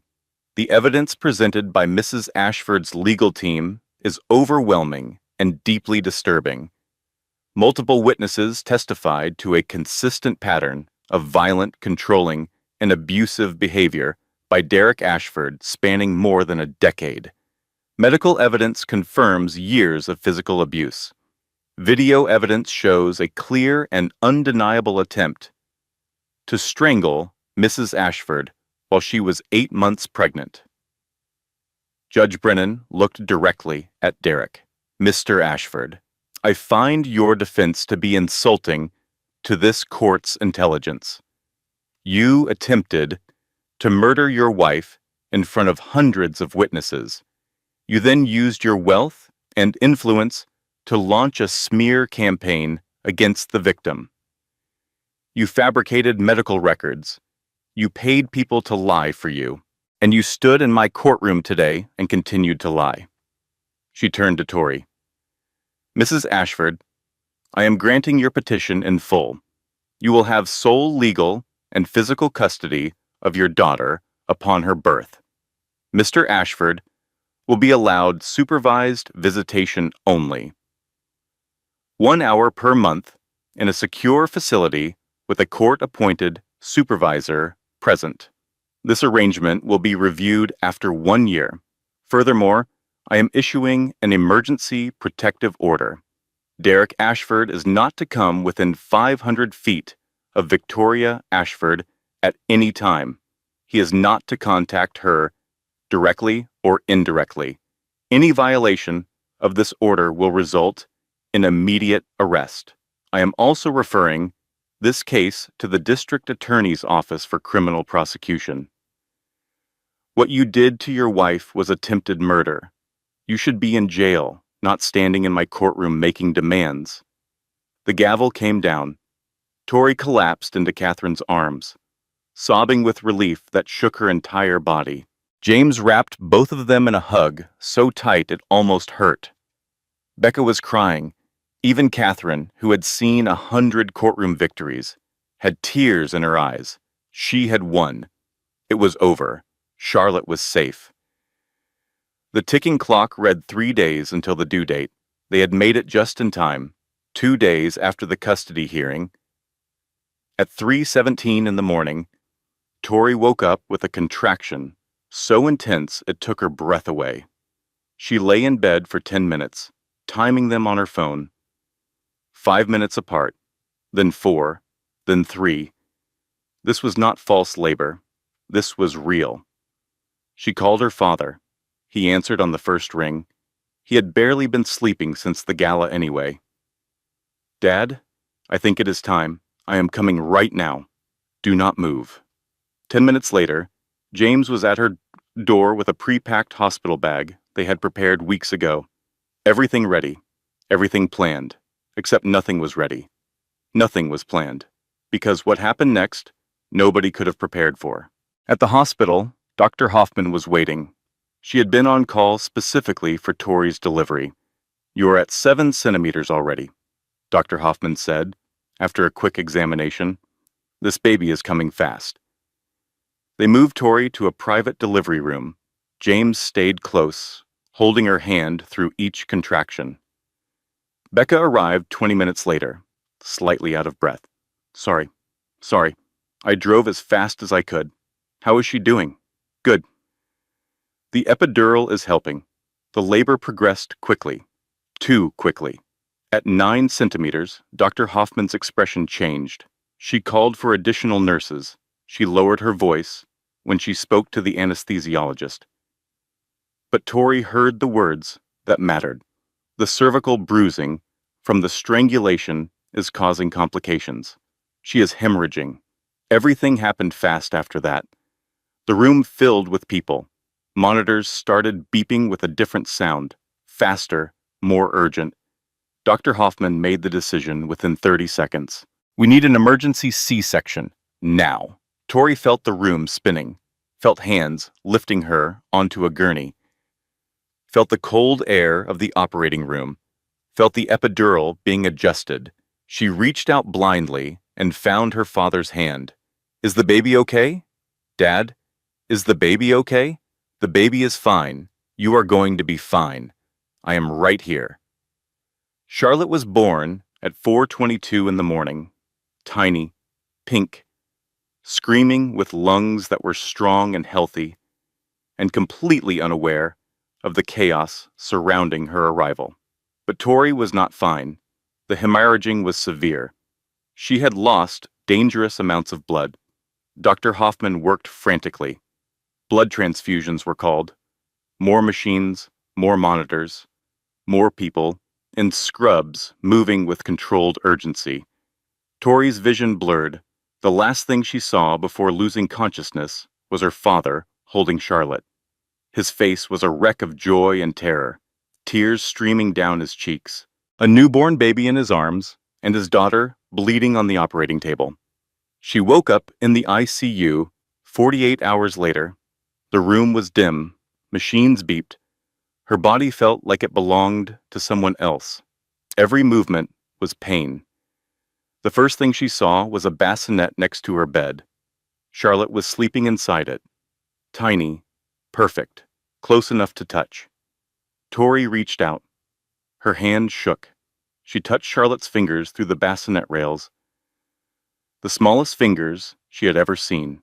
Warm, real, alive. She could not lift her daughter. She was too weak, too broken.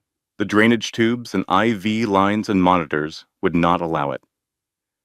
For the first 48 hours of Charlotte's life, Tori could only touch her daughter through the bars of a hospital bassinet. She could not hold her, could not nurse her, could not do any of the things she had imagined doing. This is what Derek's violence actually cost. Not money, not reputation, not status. The first moments of a mother holding her child. And then the second catastrophe hit. Catherine Mills appeared at Tori's bedside on the morning of the third day. Her face was grim. "Tori, I need to tell you something." "What happened?" Derek's lawyers filed an emergency motion with a different judge. Not Brennan, a different judge. "They are arguing that your medical crisis proves you are physically unfit to care for a newborn. They are requesting temporary custody transfer to Margaret Ashford." Tori stared at her lawyer. She was lying in an ICU bed. She had drainage tubes in her abdomen. She had lost enough blood to nearly die. She had not held her daughter yet. "We have 24 hours to respond." And the third catastrophe came the same day. Gregory Whitman was found beaten unconscious in a parking garage. His laptop, which contained backup copies of all the financial evidence, was stolen. An anonymous tip to the police suggested a random mugging, but everyone involved knew the truth. Derek might be under a protective order. He might be facing criminal charges. He might be losing his fortune. But he still had people willing to do violence on his behalf. People who would beat a man unconscious in a parking garage and steal his laptop on command. Tori lay in her ICU bed. She could not walk. She could not hold her daughter. Gregory was in a coma down the hall. A different judge was reviewing a motion to take Charlotte. Her father was pacing the hallway, looking older and more defeated than she had ever seen him. Becca brought Charlotte to the bedside, placed the bassinet where Tori could reach. Tori slipped her fingers through the bars and touched Charlotte's tiny hand. The baby's fingers wrapped around hers instinctively. Warm, impossibly small, impossibly strong. "I won the hearing," Tori whispered. "I had the evidence. I had the judge's ruling, and none of it mattered. He is still coming for us. He will never stop." "Then we do not stop either," Catherine said. She set her briefcase on the bedside table. She pulled out a laptop and legal documents. "Can you sign papers? I can barely hold a pen. Then we will figure it out." Catherine's voice was steady, fierce. "We have 24 hours. We are going to use every single minute." Catherine filed the emergency response from Tori's hospital room. She typed it on her laptop while Tori dictated between waves of pain. The core argument was devastating in its simplicity. Mr. Ashford strangled his wife so severely that it caused cervical bruising, leading to delivery complications. He is now using those complications, which he caused, to argue she is unfit. This court should not reward an abuser for the damage he inflicted. The different judge wanted to hear from both sides. He scheduled an emergency hearing for the next morning. Catherine requested that Tori be allowed to appear by video from the ICU. The judge agreed. That night, James visited Tori's room. He closed the door. "I have information," he said, "through Diane's contacts. This new judge has financial ties to one of Derek's investors, a personal investment in one of their funds. We could expose the conflict of interest. Get him removed from the case." Tori looked at her father, looked at Charlotte, sleeping in the bassinet. "No," she said. "Tori, that is what Derek does. He uses connections to manipulate the system. If we do it too, we are no better than him. This is not about being better. It is about winning. It is about both, Dad. Charlotte will grow up. She will ask questions. She will want to know how I fought this battle. And I need to be able to look her in the eye and say I did it the right way, that I did not become the thing I was fighting against." James stared at his daughter for a long time. This woman in a hospital bed who could barely sit up, who had nearly died bringing her child into the world, who was fighting for custody from an ICU while the man who put her there was trying to take her baby. "Your mother would be proud of you," he said. The hearing started at 9 the next morning. The courtroom, Derek's lawyers presenting their argument. Tori is physically unfit. Charlotte needs stable care. Margaret Ashford is a suitable, temporary guardian. Derek's chair was empty. His lawyers explained that their client could not attend due to scheduling conflicts. The man who was filing for custody of his newborn daughter could not be bothered to show up. Then the video feed connected. Tori appeared on the courtroom screen. Pale face, hospital gown, IV in her arm, drainage tubes visible beneath the blankets. Behind her, the beeping monitors. And beside her, just visible at the edge of the frame, the bassinet where Charlotte was sleeping. The judge saw a woman who had nearly died giving birth because of injuries inflicted by the man requesting custody. A woman fighting for her daughter from a hospital bed while her husband sent lawyers and stayed home. Tory asked permission to speak directly. The judge granted it. Your Honor, 3 days ago I nearly died giving birth to my daughter. The complications were caused by injuries my husband inflicted when he strangled me at 8 months pregnant. She paused, steadied her breathing. The courtroom was silent. I am speaking to you from an ICU bed. I have not been able to hold my daughter yet. I have not slept in 3 days, but I am here. I will always be here, because that is what mothers do. My husband is not here today. He sent lawyers. He always sends someone else to do what he will not do himself. That is the difference between us. I show up, even when it hurts, even when I am terrified, even when my body is broken, and the machines are beeping and I cannot stand on my own 2 feet. I show up, because my daughter needs me to show up, and I will never stop showing up for her.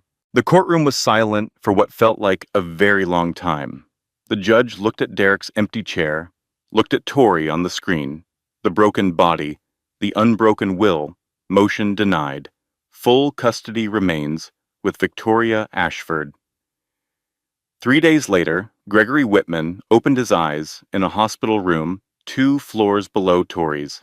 The first thing he said to the police officer at his bedside was this: "Cloud backup. Everything is on the cloud. Password is my daughter's birthdays." The stolen laptop had not mattered. Gregory had backed up every document to encrypted cloud storage before he ever handed the USB to James. Every email, every wire transfer, every offshore account record, every piece of evidence that proved Derek had stolen $210 million from his own company. Derek's people had taken the hardware. They had missed the data. The SEC now had everything they needed. What followed was the systematic destruction of everything Derek Ashford had built, and the simultaneous rebuilding of everything he had tried to destroy. In the first 2 weeks after Charlotte's birth, Tori left the hospital. She spent her first night in her father's house with Charlotte in her arms. She held her daughter for hours. She did not sleep. She did not want to sleep. She wanted to feel the weight of her baby against her chest, the warmth, the breathing, the tiny heartbeat. Federal agents raided Ashford Innovations headquarters. They seized computers and financial records. They interviewed employees. They began building a case that would take months to prosecute, but seconds to understand. Derek Ashford was a thief. In the first 2 months, offshore accounts were frozen. Bank statements were subpoenaed. The evidence was overwhelming. $210 million embezzled over 5 years. Falsified quarterly reports, lies to shareholders and regulators. Tori applied for her old position at the nonprofit she had run before her marriage. They welcomed her back the same day she applied. Part-time to start, because she had a newborn, because she was still recovering from surgery, because she was rebuilding a life from the ground up. In months 3 and 4, the board of directors called an emergency meeting. The first vote to remove Derek was 7-5. Not enough for a supermajority. Derek lobbied the 5 board members who had voted to keep him. He promised them the investigation would blow over. He promised them the stock would recover. He promised them he was innocent. Diane Sullivan targeted those same 5 board members. She showed each of them, privately and individually, their personal legal liability if they continued to support a CEO under active SEC investigation. She explained in careful detail how their personal assets could be seized, how their names would appear in the press, how their own investors would flee. The second vote was 10-2. Derek Somerset's baby was terminated as CEO of the company his father had started and he had built into a billion-dollar empire. Security guards escorted him from the building. Employees watched in silence as the man who had thrown laptops at interns and screamed at assistants walked past them for the last time. Tori got promoted to director at the nonprofit. Her first paycheck was modest. She used it to buy Charlotte's crib. A real crib, in her own apartment, paid for with her own money. In months 4 through 6, everything Derek owned was seized. The penthouse apartment in Manhattan, the house in the Hamptons, the vacation home in Aspen, the yacht, the fleet of luxury cars, the art collection worth $30 million. All of it liquidated to pay back the money he had stolen.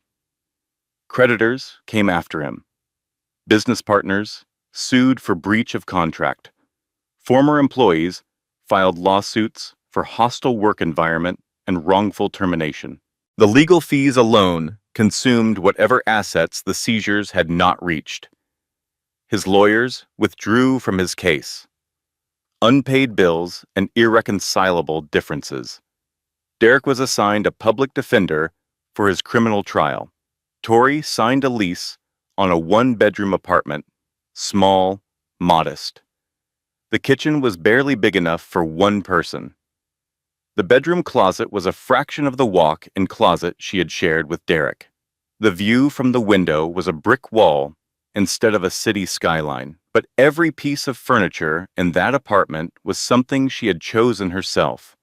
The blue couch, the yellow kitchen chairs, the bookshelf full of picture books for Charlotte, the framed photo of her mother on the dresser. Everything was hers, only hers. And then Amber Collins came forward. She called Tori first, told her everything. Derek had started monitoring her phone just as Tori had predicted. He had started criticizing her friends, her career, her appearance. He had started saying, "Look what you made me do." Amber had financial records showing every dollar Derek had spent on her through company accounts. The apartment lease in his company's name, credit card statements for gifts purchased with corporate funds, wire transfers, for trips charged to the business.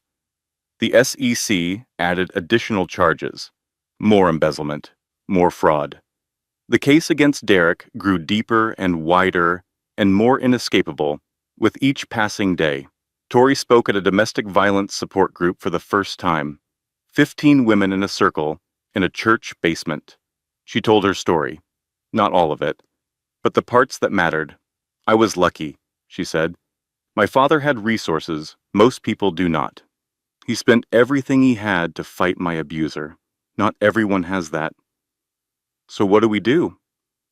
"You save yourself," Tori said. "I know that sounds impossible. I know you are exhausted and scared, but you take one tiny step. You call a hotline. You tell one person the truth. You save $1 in a secret account. You take one step toward the door." She looked around the circle and saw herself in every face. "The door was always unlocked," she said quietly. "I was my own jailer. I stayed because I was afraid. But being afraid and free is better than being afraid and trapped." Then the phone call she had not expected. Margaret Ashford. It was evening. Charlotte was asleep. Tori almost did not answer. "Victoria, please do not hang up." "What do you want?" The anonymous call. "The one about Derek's second account." "That was me." Silence. Tori sat down slowly. "I could not stop him publicly," Margaret said. Her voice was breaking. "I was too afraid, but I could point you in the right direction. Why did you not do more?" "Because I spent 30 years married to a man just like him. Derek's father hit me for 3 decades. I normalized it. I accepted it. I taught my son that violence was how men expressed love. Without ever saying the words, I taught him that. And by the time I realized what I had created, it was too late." Margaret was crying now. "I raised a monster. I see that now. I'm getting help. Therapy. Support groups. I am trying to understand how I became this person." "That does not excuse what you did," Tori said. "Filming me, calling me unstable on television. Nothing excuses it." Tori did not forgive her, but she understood her. Margaret was what Tori could have become if she had stayed another 10 years, another 20, another 30. A woman so deep in the cycle of violence that she could not even recognize it anymore, could only pass it on to the next generation like a disease. The supervised visit happened on a Tuesday. Gray facility, cameras in every corner, fluorescent lights that hummed. A social worker named Linda sat near the door. Tori sat at a table with Charlotte on her lap. Her daughter was 4 months old now, curious, alert, reaching for everything. Derek walked in. Tori barely recognized him. He had lost weight. His hair was unkempt. He wore a cheap suit that did not fit properly. His face was gaunt, dark circles carved beneath his eyes. He looked 10 years older than he had at the gala. He had already been convicted. The trial had lasted 2 weeks. The evidence was overwhelming. Tori had testified. She sat in the witness chair and told her story clearly and calmly. She pointed to the fading scars on her throat. She looked at the jury and told them the truth, the whole truth, everything she had hidden for 3 years. And the jury had believed her. Guilty on all counts. Sentencing was scheduled for the following week. Derek's eyes went to Charlotte immediately. Something crossed his face. Grief, maybe, or regret, or just the recognition of what he had lost. "She is beautiful," he said. His voice was hoarse. "Can I hold her?" "No." "Victoria, please, she is my daughter. I just want to hold her for 1 minute. You tried to kill her when you had your hands around my throat. You were killing both of us. You do not get to hold her." Derek's jaw clenched. Tori recognized the expression, the anger building, the control slipping, but he could not do anything here. The cameras were recording. Linda was watching. Security was outside the door. He was powerless. "I am sorry," Derek said, "for everything. I was under so much pressure. Work, family expectations. I was not myself. Stop." Tori's voice was firm. "You do not get to do that." "Do what?" "Make excuses. Blame circumstances. Pretend you are someone else. You are yourself, Derek. The man who threw things at me, who twisted my wrist, who isolated me from my friends and family, who tried to strangle me while I was pregnant with your daughter. That is who you really are. I was sick. I needed help. You are not sick. You are abusive. There is a difference. Sick people want to get better. They take responsibility. They change. You did none of those things. Even now, in this room, you are making excuses. You destroyed my life.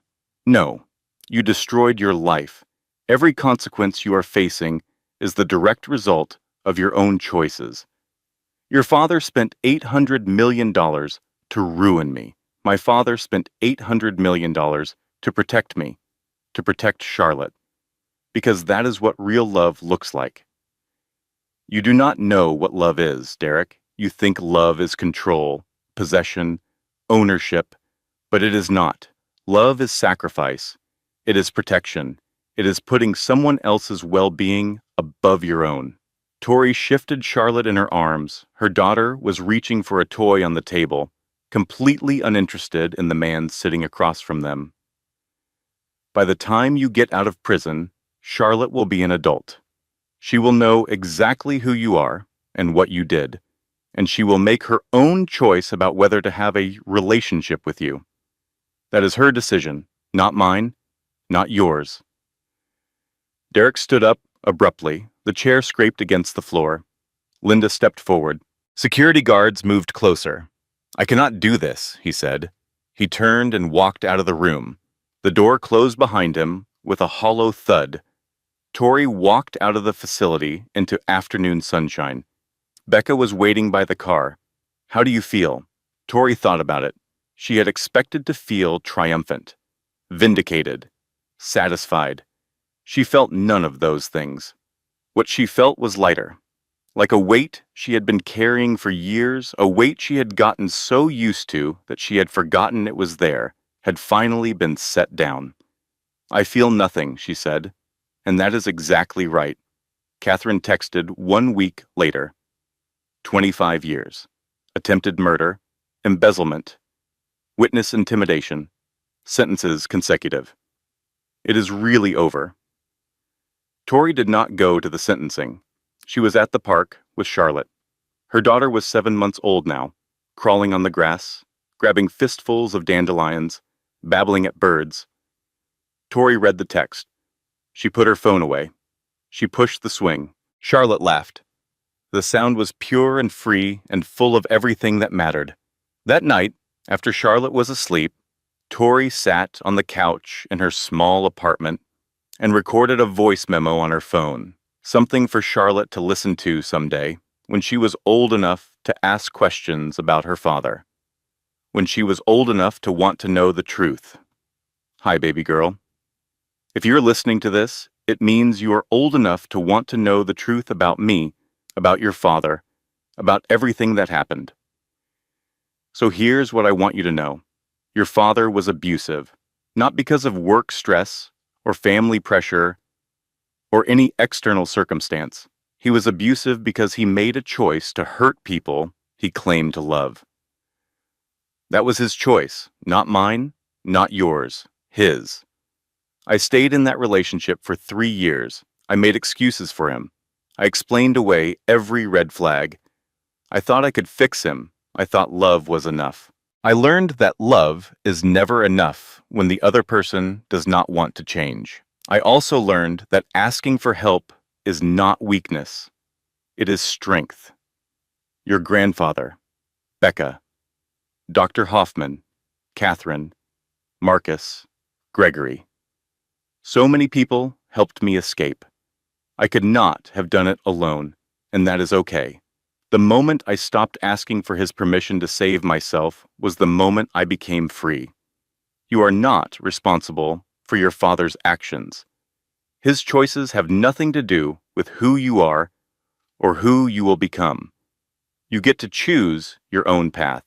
I will never let anyone make you small, and I will teach you to take up space, use your voice, and be unapologetically yourself.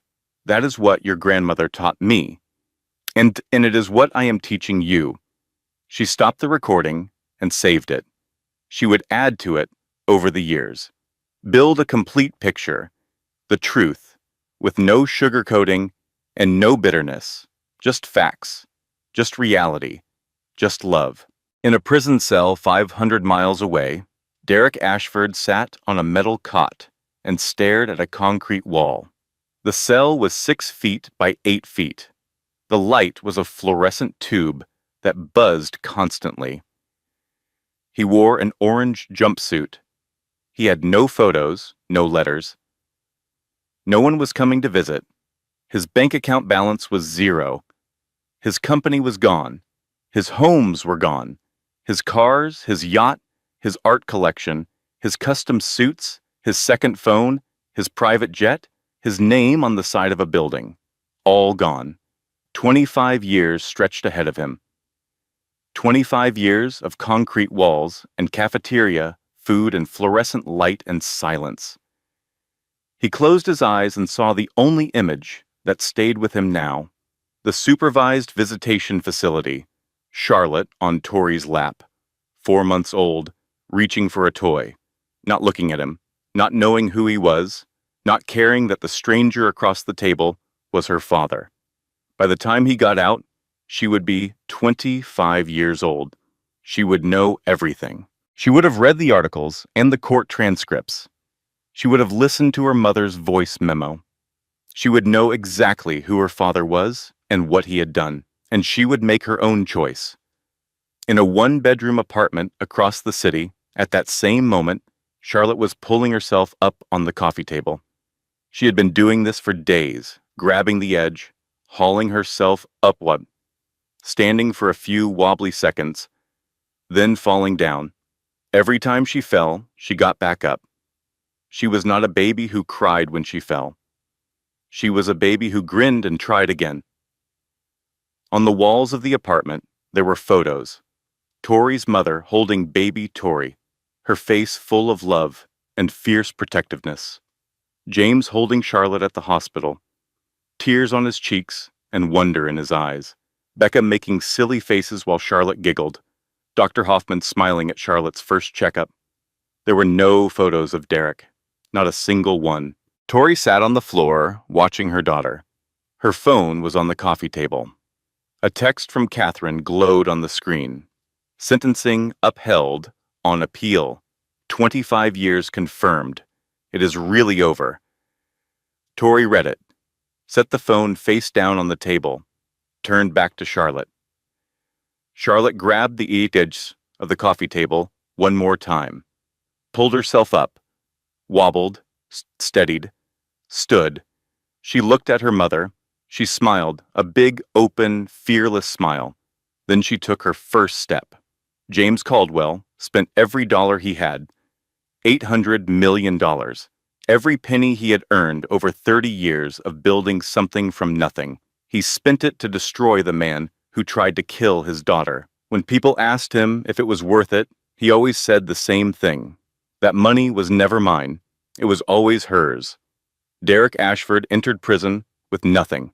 No fortune, no company, no family, no legacy.